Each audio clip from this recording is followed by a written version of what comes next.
दोस्तों, मेरा नाम है अभिषेक पांडे और मैं सुनाने जा रहा हूँ आपको कहानियाँ श्रीमद् भागवत की। आज की कहानी का नाम है अभिशाप भाग 2 और इसे लिखा है मैंने। अब तक आपने जाना कि परीक्षित ने कलयुग के प्रभाव में आकर शमीक मुनि का बड़ा अपमान किया। शमीक मुनि के पुत्र श्रृंगी ने उन्हें 7 दिन के भीतर मर जाने का शाप भी दे दिया। अब आगे। ऋषि की समाधि टूटी तो उन्होंने अपने गले में मरा हुआ सांप देखा, जिसे उन्होंने चौंक कर फेंक दिया और अपने पुत्र श्रृंगी से पूछा, पुत्र, ये खिलवाड़ हमारे साथ किसने किया? क्या यही संस्कार हमने अपने शिष्यों को दिए? श्रृंगी ऋषि ने कहा, पिता, मैं नहीं जानता कि वो कौन था। उसने आपका बड़ा अपमान किया, मैंने उसे तत्क्षण शाप दे दिया। ऋषि बोले, तुमने बिना जाने ही शाप दे दिया? अहो, ये तो बड़ा अनर्थ हो गया। क्या शाप दिया तुमने उसे? श्रृंगी ने कहा, मैंने उसे ये शाप दिया कि आज से 7 दिन बाद इसी सांप के डसने से उसकी मृत्यु हो जाएगी।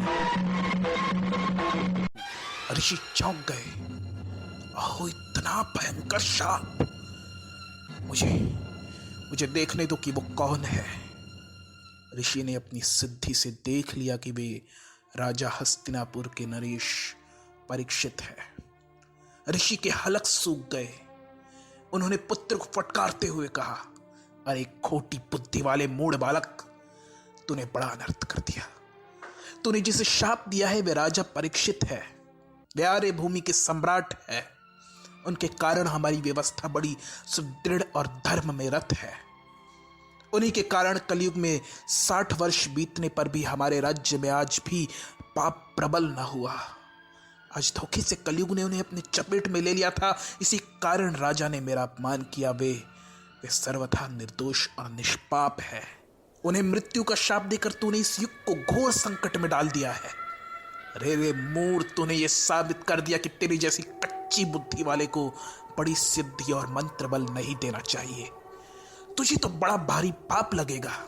क्या तू जानता है, जिस राज्य में राजा की मृत्यु हो जाती है वहां लुटेरे, ठग और डाकुओं की संख्या बढ़ जाती है।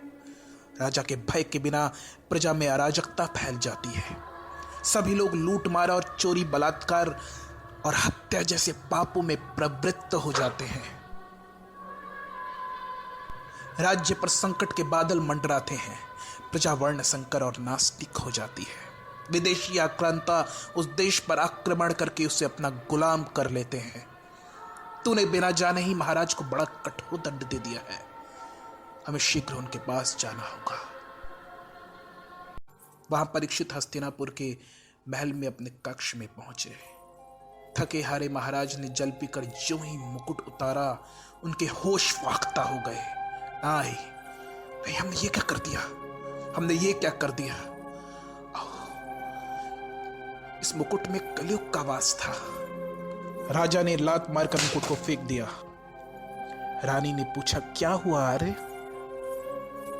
परीक्षित ने कहा, रानी, हमने कलयुग के प्रभाव में आकर शमीक मुनि का बड़ा अपमान किया है। हम प्रायश्चित कैसे करें? राजा ने रानी को पूरी बात बताई। रानी ने कहा, आर्य, मुनि बड़े क्षमाशील होते हैं। आप शीघ्र उनके पास जाइए और क्षमा मांगिए। संभवतः वह आपको क्षमा कर देंगे। तुम सत्य कहती हो रानी। हम शीघ्र उनके पास जाते हैं। तभी कक्ष में प्रहरी आता है। महाराज की जय हो। महाराज, द्वार पर शमीक मुनि पधारे हैं। वे आपको शीघ्र बुला रहे हैं। राजा के प्राण सूख जाते हैं। आखिर क्यों शमीक मुनि राजा के द्वार पर आए थे? इस कहानी का आखिरी पन्ना पलटूंगा कल। सुनते रहिए श्रीमद् भागवत की कहानियां सागर वर्ल्ड के साथ।